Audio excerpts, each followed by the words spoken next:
what I saw today was nothing I'd ever seen before. To give you an idea of our location, we were literally right across the street from where the second explosion happened. It was right outside of the Forum restaurant, right in between the Atlantic Fist restaurant and Starbucks.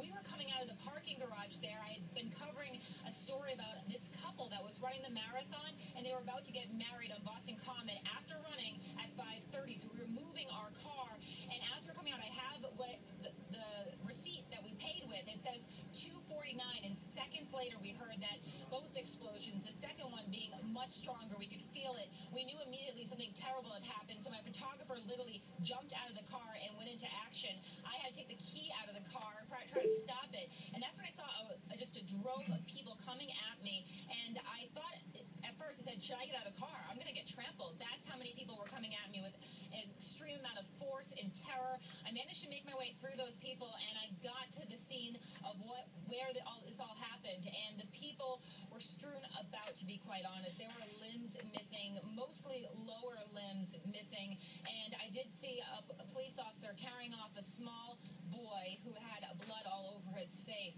It was a horrific scene, and everybody was running around frantically, and the Boston Marathon was still going on. This was just a few feet away from the finish line, and the runners who were still coming up were looking to their left with horror, trying to make out what had just happened. Many of them likely had heard the marathon. Some people told me they had headphones on, so they didn't hear that explosion, while others had, but they were all shocked. Other people were stopped before they could get to that point. So we talked to people who got stopped at marker 25 and had to get explained to them what had happened, but they had family members waiting at the finish line for them. So as you can imagine, they were absolutely panicked.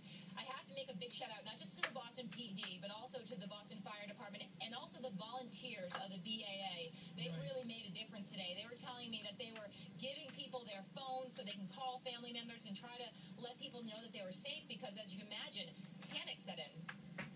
We had over 100 wounded today. How many were able to get out of there in that first ride? Did they have enough ambulances for everybody?